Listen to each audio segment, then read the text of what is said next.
I'm Helen Hughes. Holidaymakers at Shoal Bay are angered by the tons of sand that have been dumped on this stretch of beachfront. The sand is from a dredging operation at Nelson Bay. Residents say it's an eyesore that has ruined the beach. Join Ray Deneen and Anna Manzoni for all the news tonight at 6.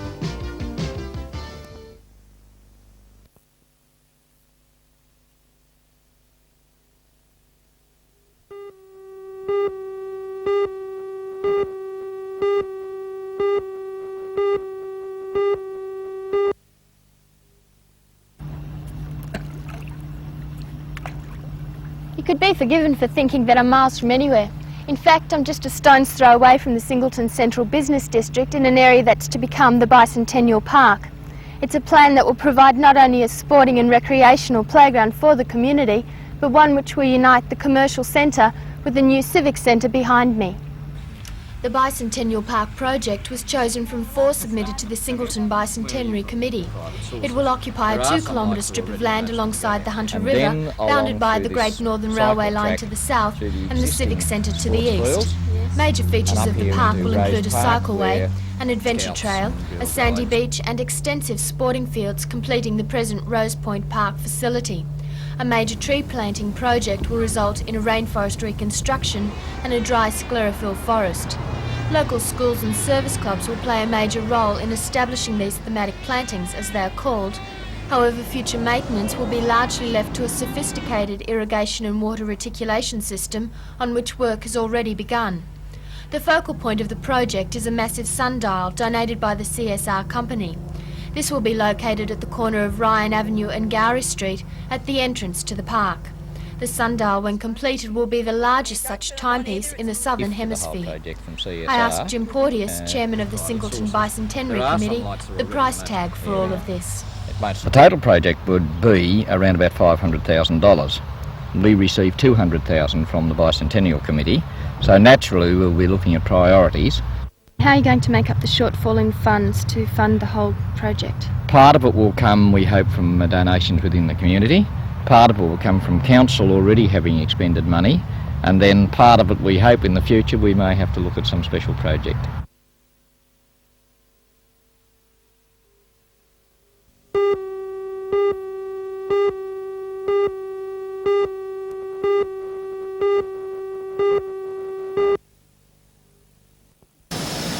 Mr Fisher arrived in Rutherford this morning en route to Raymond Terrace to speak to a group of servicemen about what the National Party sees as the implications of the fringe benefits tax. His colleague, though, John Sharp, had a much higher profile visit. Earlier this week, the State Minister for Health, Barry Unsworth, got wind of Mr Sharp's intention to visit the Hunter Drug Advisory Service. Mr Unsworth accused the chairman of the Opposition Drug Task Force of politicking and banned him. The minister later relented, allowing Mr Sharp to see the centre, but any probing questions wouldn't be answered. As a result, Mr Sharp's meeting with the director of the service, Raoul Walsh, turned into a media event. As long as you understand some of the questions the opportunity to ask will be limited to the answer that I receive. Is that correct? I've been told that I can talk to you about the services that the Hunter Drug Advisory Service currently provides. So will be the sort of topic of the discussion. Well, that'll certainly be some help to me. But of course, the questions that I would like to ask would be things like, what is the drug problem in the Hunter area, and what can governments do to overcome it? And I guess that won't be able to be answered with the limitations that I have placed upon me. That's the sort of questions I think you'd have to submit to the Minister's office first. After the short discussion with Mr Walsh, Mr Sharp described Mr Unsworth's intervention as an assault on democracy. If you're going to have democracy working properly, then you need to have an effective opposition. If an opposition is going to be effective, it has to have proper policies. The only way it's going to get proper policies is by going to experts at the street level or the industry level, and by denying me, as chairman of the Coalition Drug Task Force, the opportunity of getting that advice, then he is really playing around with democracy and doing it a great disservice.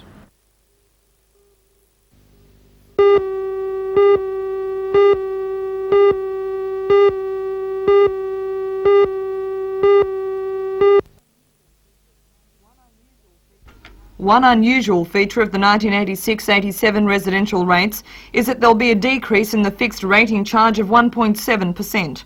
The price of water, though, will increase by 7%.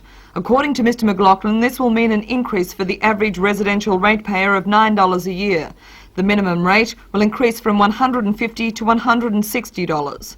For commercial users, there will be a reduction of 21.4% and a 5% increase in sewer rates. Mr McLaughlin says that these lower rates were achieved because of increased efficiency in the board. Basically higher productivity per employee. That's been achieved by two things. One, a reduction in the number of employees by attrition, a fairly modest reduction, but also by being much more efficient in the way we use our resources.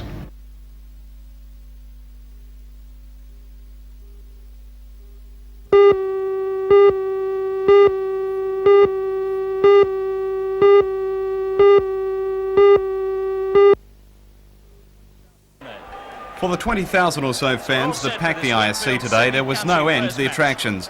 One in particular was this local soccer hero, fresh from a win at Wembley and sporting the trophy. Craig Johnson and the coveted FA Cup were at the match to promote Sport Aid, a new campaign by pop star Bob Geldof to raise money for famine relief. So I want people to get out and run and give money to support people that haven't got as much as us. Then it was time for Johnston to swap codes and take the kick-off, much to the delight of the crowd. But the highlight was the long-awaited clash, with experts tipping a close result. But City struck first through some good work from O'Connor. Back to Potter, who'll score the first try of the match. There was certainly no love lost in the game, as this sterling tackle on opposing clubmate Eric Groth showed. That tackle put Groth out of the game. Halfway through the first half, though, the charge began with his country try by Bert Gordon. And didn't the crowd love it? Good run. Support for him. It's a try to Gordon. It was touched. That began a try feast, with Country leading 18-14 at half-time. The second half was disappointing for Country, with their lack of fitness and some bad luck contributing to their eventual loss. Sterling's bomb. Now watch the action. Who says that the bomb's defunct these days? Put a lot of pressure on them. Potter did the right thing, eye on the ball. It would have been a try.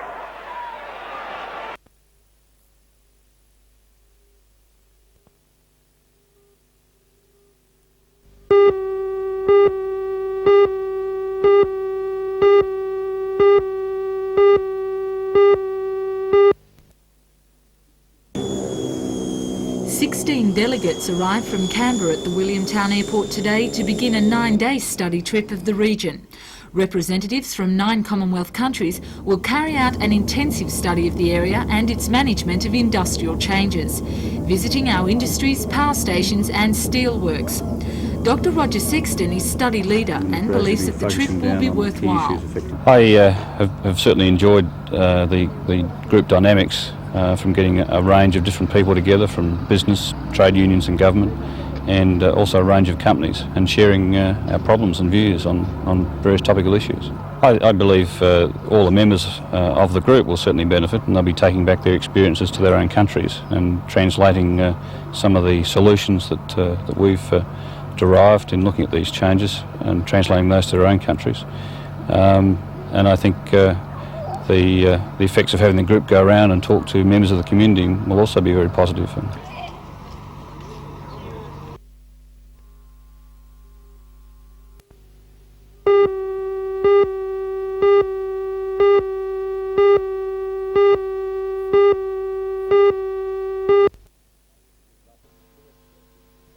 But I think the first step is that they will be looking at the indicative plan to see whether they're likely to consider that the approved market in that indicative plan is one that they consider to be a good market to aggregate. But if they don't want to aggregate, that is, if all of the licensees in the approved market area say we do not want to aggregate, we want to go down the MCS route, well, that is a matter for them, if all of them make that choice.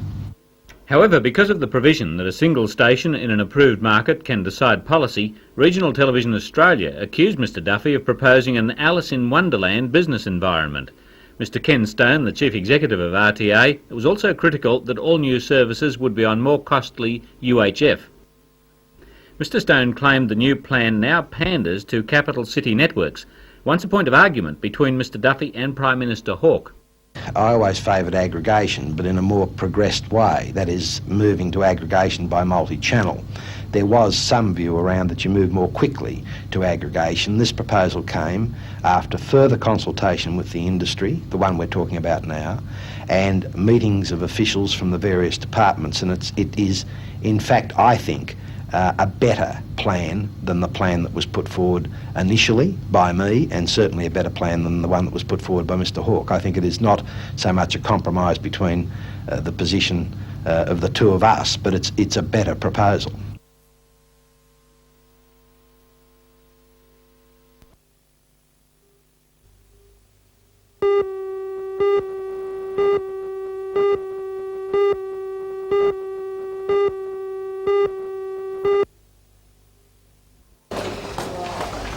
For 20 toddlers from Rutherford Kindy, classes were changed today as they learned all about their local hospital. The idea behind the special tours is to show youngsters where they'll come and just who'll look after them if ever they're admitted to hospital. Tour guide for the day was play therapist of the children's ward, Virginia Lantry, who was also accompanied by the Chief Executive Officer Ron Pickett and local member Alan Walsh. Learning all about the equipment used and knowing that little Ted will be all right after his short stay helped to allay some fears and apprehensions, as the hospital's fairy godmother explained. It's a really getting to know you thing. They get to see children in hospital and they get to learn what it's really like. To stay, they get to talk to the children and see some of the things that we'd use in hospital. Meanwhile, a health story of a different kind was up and running, or should I say skipping, at Maitland Girls High School. Students discarded their school uniforms and skipped to the music of the local FM station as part of the Hart Foundation's Jump Rope-a-thon. In teams of 6, 850 girls joined in the fun, skipping for 3 hours non-stop. The rewards? Raising a grand total of $4,500 for the foundation, a healthy heart and some toned but probably very sore legs.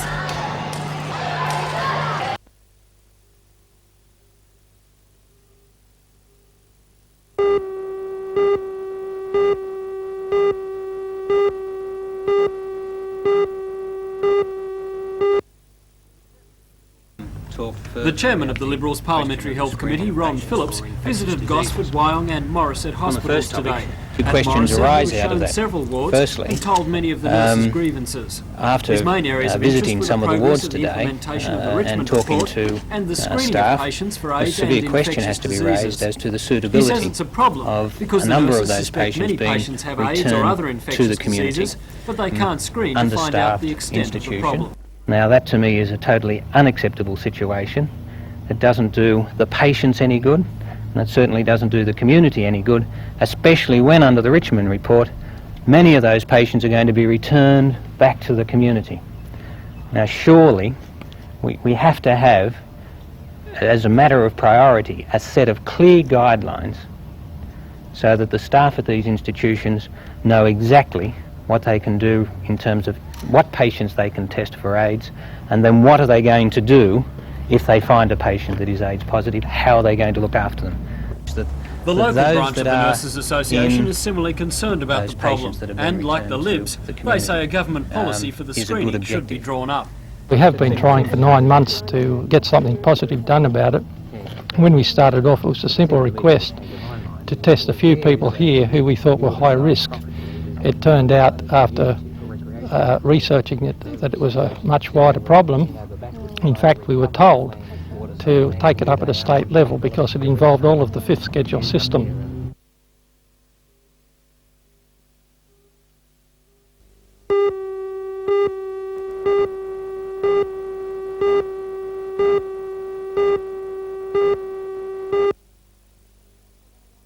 Bateman's got to go for the long one. Doesn't go in. Davies goes outside the three-point line. Yes! Ian Davies! One of those internationals is former local sharpshooter Ian Davies. He will be welcomed by tonight's expected big crowd, but feared by them too for some of his scoring feats with the Falcons. Good to be back here. It's always a great atmosphere playing up here, and I'm looking forward to it. You'd be happy result-wise with Geelong? You're going well? Yeah, well, we can't do any better than 4 games, 4 wins. So we're coming up here looking to get 2 on the road and go to 6-0 to stay with Brisbane and Canberra. So some of your wins have been very impressive too, eh? Big margins.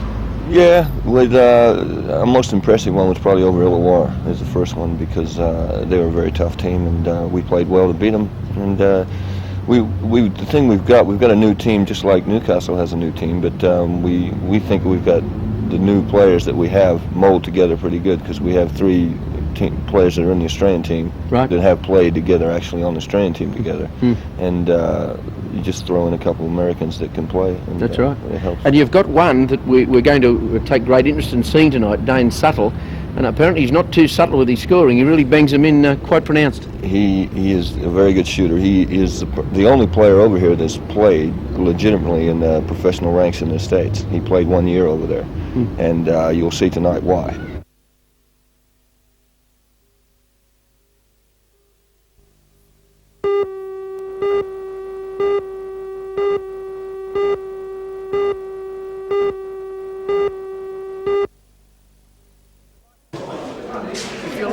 Martial arts are a little confusing with so many varieties. This style dates back a long while and has the unusual name of Wing Chun, and here's why. Michelle, I believe this style of Kung Fu was invented by someone of your own size a few centuries ago. She's actually a small Buddhist nun by the name of Ng Mei, and Wing Chun was actually named after her most gifted student, Yim Wing Chun, and that's how it all started. How does it vary from other styles of martial arts that we probably know more about? Okay, a lot of martial arts that you all know are hard blocking styles, a lot of kicking. We mainly work on deflection of punches and deflection of kicks and things like that. We've got 85% handwork, which are punches to the faces and to the body, of course. A lot of elbows and short, sharp movements. Footwork's only about 15%, mainly low kicking and to the groin, of course. And you're expecting this style to really blossom, I suppose you could say, in the Newcastle In Newcastle, yes. There's a need for martial arts up here. Since we've started, it's been, you know, Wing Chun, where are you? And now that we're here, we've got an influx.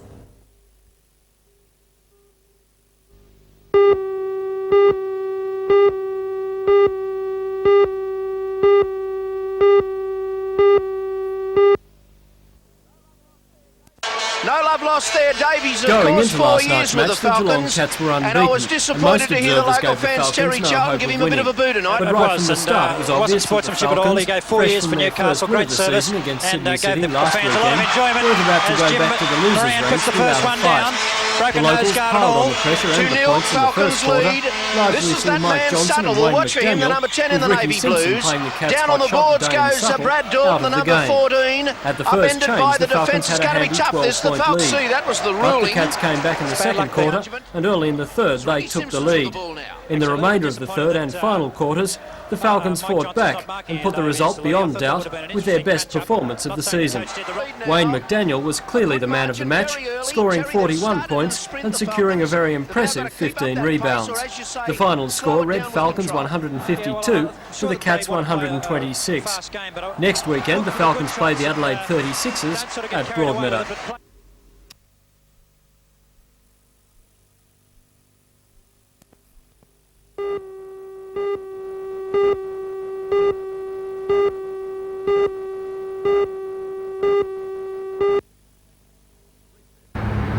The refit was carried out by local engineering firm Varley's at a cost of nearly $10 million. The Iron Monarch was originally fitted with a single gas turbine engine that had been out of service, tied up at Lee Wharf for nearly 2 years, becoming a well-known site on the Newcastle foreshore.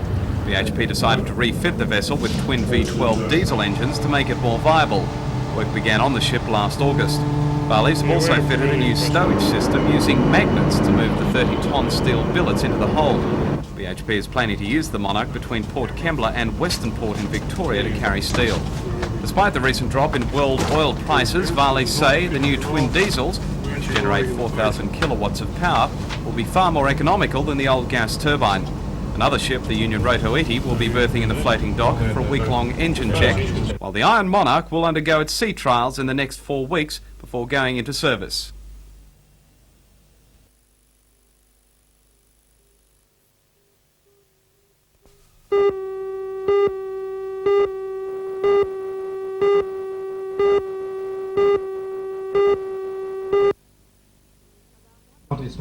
About 150 ambulance officers came together to honour 4 of their retiring colleagues, who between them have clocked up 117 years of service.